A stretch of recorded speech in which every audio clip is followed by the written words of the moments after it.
this reason was the Son of God manifested, that he might destroy the works of the devil. Jesus Christ said, I am come that they may have life, and having that life, have it what? More abundantly.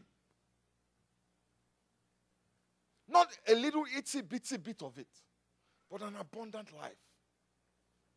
I'm sharing this to give you a background to what you have been called to do. See, this is the purpose. This is what elevates a man.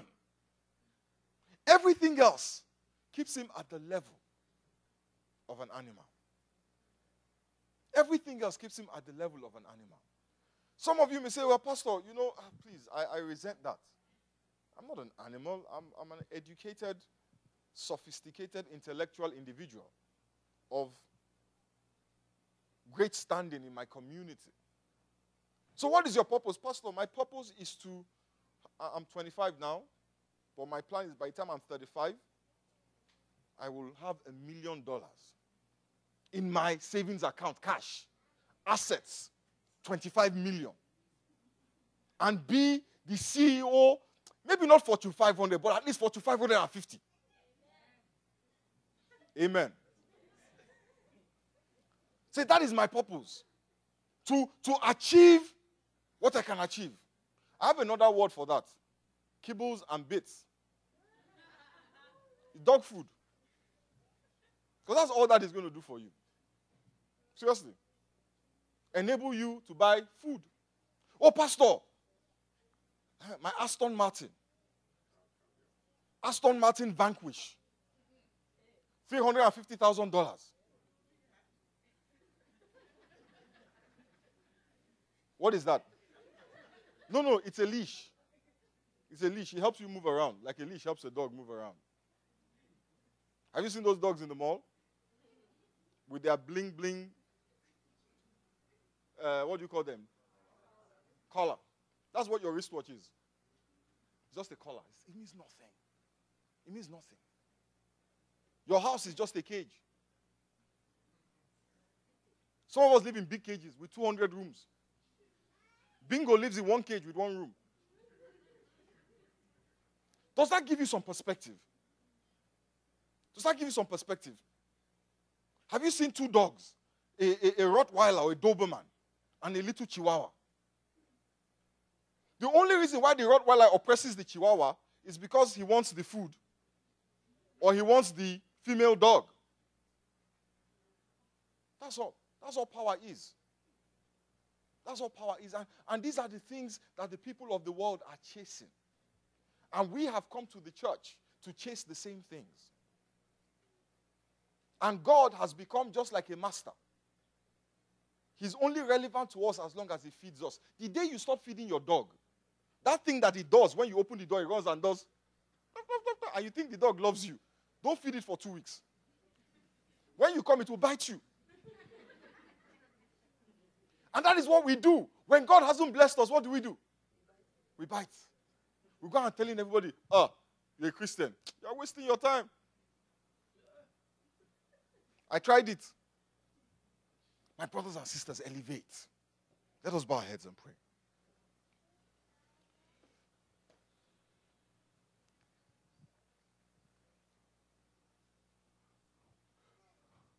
I want you to just speak to the Lord today. If all of this while you have lived at a lower level,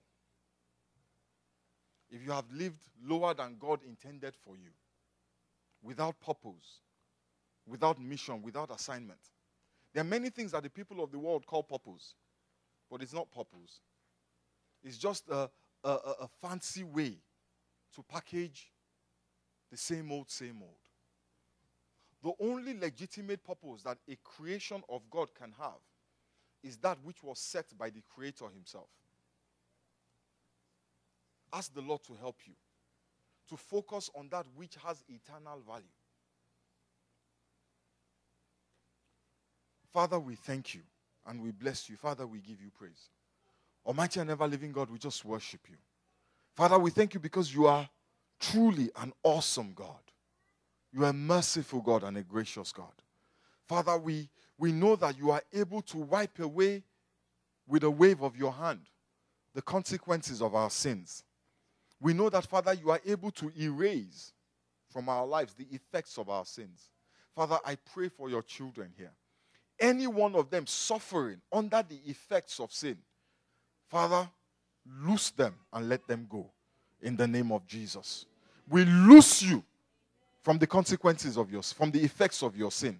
Even as Jesus Christ, by dying for you, freed you from the consequences of sin.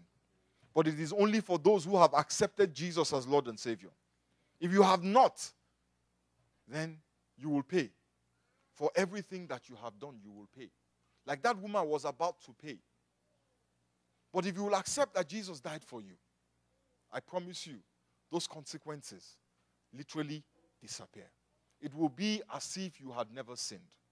So this morning as we pray, I want you to pray for yourself. I want you to say after me, Father, forgive me. Father, cleanse me with the blood of Jesus. Cleanse me from all my sin and all my iniquity. I accept, Father, that Jesus died for me. I accept that his blood was shed for me. I accept that Calvary was on my behalf. Thank you, Father, for saving me. Thank you for wiping away my sins. Thank you for washing me with the blood. Thank you, Jesus. Thank you, Jesus. Thank you, Jesus. And for the rest of us, Father, we ask that you will grant us an understanding of our mission in life. We pray this morning in the mighty and matchless name of Jesus Christ. Somebody shout hallelujah. Somebody shout hallelujah.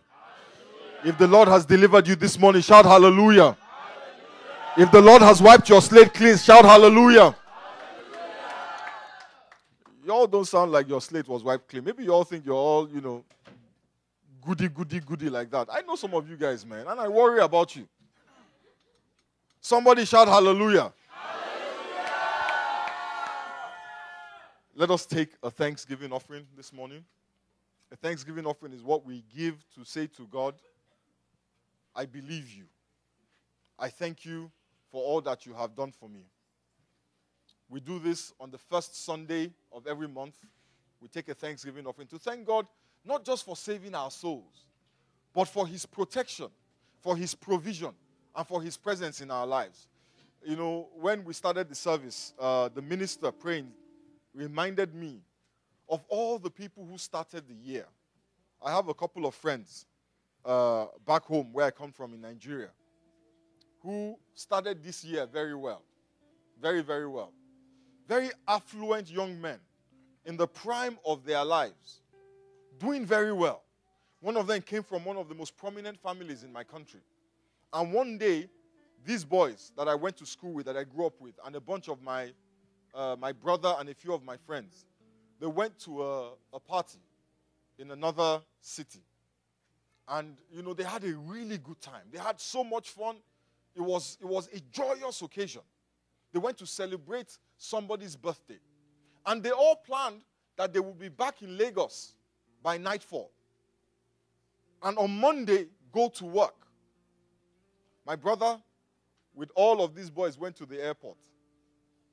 And they got on the flight, but he bought his ticket late. He got to the cashier late, the ticket counter, so they wouldn't sell him a ticket. He pleaded with the person selling the ticket. He offered to pay more than the value of the ticket. But they refused to sell him a ticket. Those two boys got on that plane that afternoon, thinking that on Monday morning, they would go back to work as usual. These were good boys, good people. And within an hour, they were dead. They were dead. So today, you see, when I say, let's give a thanksgiving offering, understand that you have cause to thank God for. Those boys started January with plans for December. Those plans are over. But you are here.